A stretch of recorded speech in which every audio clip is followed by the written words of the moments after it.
refer to Islam, spreading akhlaq and manners of Rasulullah.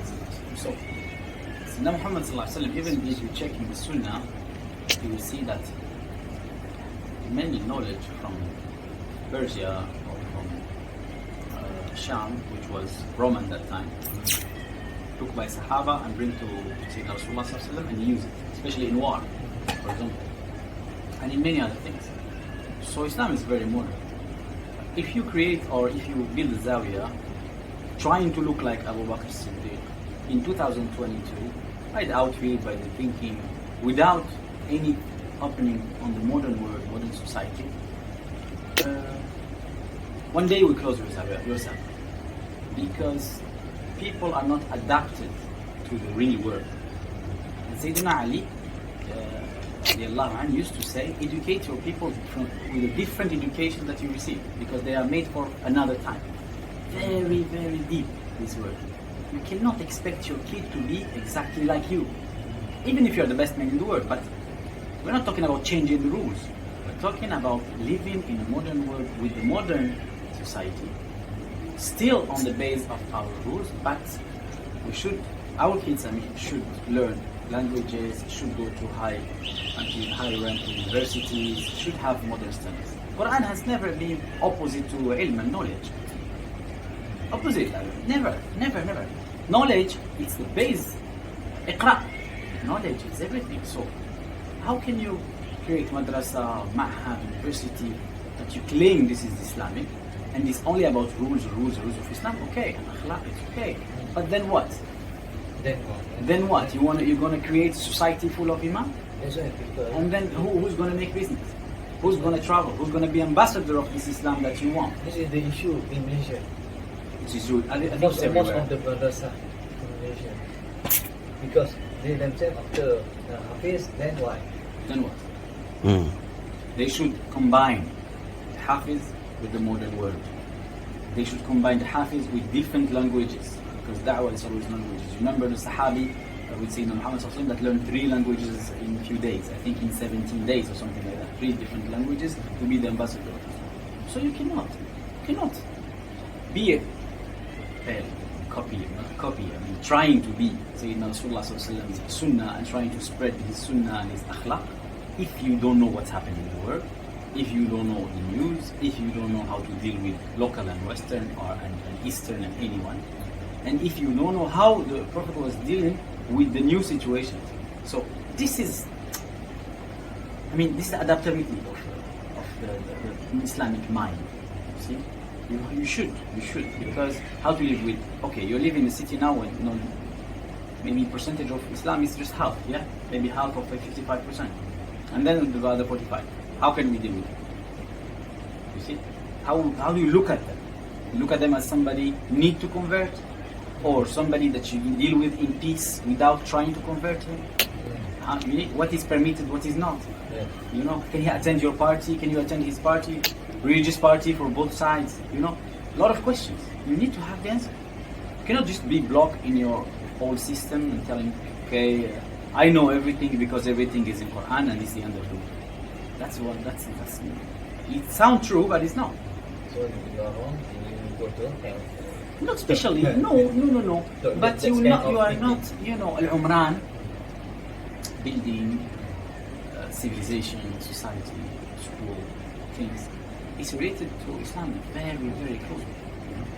Nobody told you that Islam it's a tent, or Islam it's a ma'had, and then there is nothing outside and everything is inside, and the world outside is evil and the world inside is paradise. So we create like small paradise and just lock the doors because we are better than the others. Come on, this is ujb, and this is trying to move you to kibr and move you to takabbur, move you to shaitan straight away. So you should open the door, keep your rules, but also understand the other rules. Try to be, basically it's very simple, try to be the flower in any wall. Try to be the source of beauty. That's Islam is that. Try to be source of beauty. Sayyidina Rasulullah, so some mushrikeen, they come to Sayyidina Rasulullah, but when they look at him, they say, oh no, this is not the face of a lion.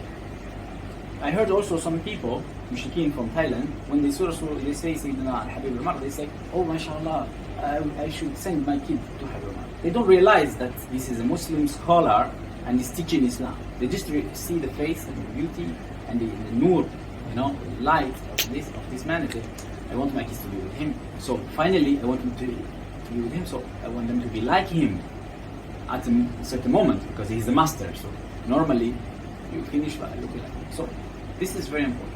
Source of light of any time, source of beauty of any time. This is what should be Islam. Now, when you see Mullah Abdullah, for example, or the others, PhD in pharmacy, PhD in Islamic studies, and also MBA in business, and he was doing business in his company, and also at night giving courses, tafsir al-Quran, and tomorrow moving to some countries to spread da'wah, and tomorrow in the European Parliament to discuss about serious topics with European countries on behalf of his country, you see. And after another day, Mawlid with Ahlul Bayt in the Zawiya, but also defending the Sahaba, not only Ahlul Bayt, like some people today, they claim they're Ahlul Bayt, but they hate Sahaba. He was a complete man.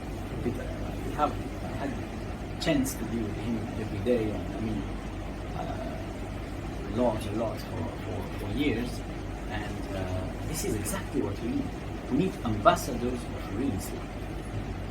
How can you convince somebody that you have the best book and the best rules and the best prophet and you preach akhirah and the paradise if you go to probably China, Japan, Sweden, you get a good behavior from people who are supposed to be kafir, as you say, and if you go to some Arab countries, they rub you in the street. Now, how can you explain that? You say you have the best book, so what's your problem? You say, how can, of course, so akhlaq. Umamul akhlaq, of course. Akhlaq is the thing that makes anyone superior to the others. The akhlaq, manners, the quality, the kindness is something. Sayyidina Rasulullah was that. So if you want to be an ambassador of Sayyidina Rasulullah, so this is to answer your question. You need modern studies, and you need also Islamic studies, and you need to understand what was the man, Sayyidina Muhammad, not only the rules, the man. I was behaving with his family, alone, time for Allah Azza wa Jal, time for khalwa, time for people, time for majlis, time for masjid, time for dealing with several tribes. So this is exactly what you need to see if you want to be one of the legacy man's heritage to Rasulullah. This is not, you have to know the topic. So I think this is the building schools of Islam. It's not a solution. And building universities that creating people from your country but speaking only foreign languages and they don't care anymore about their past, it's not cool. Where are you going with that? You're exporting your best kids, you're exporting them to another country. So I think Islamic school should also, I think the school should be basically based on Sayyidina Muhammad as, of course, as rules, but also as manners, as akhlaq, as behavior. And should be also very open to the modern world, be very different. Yes. There is no other possibility.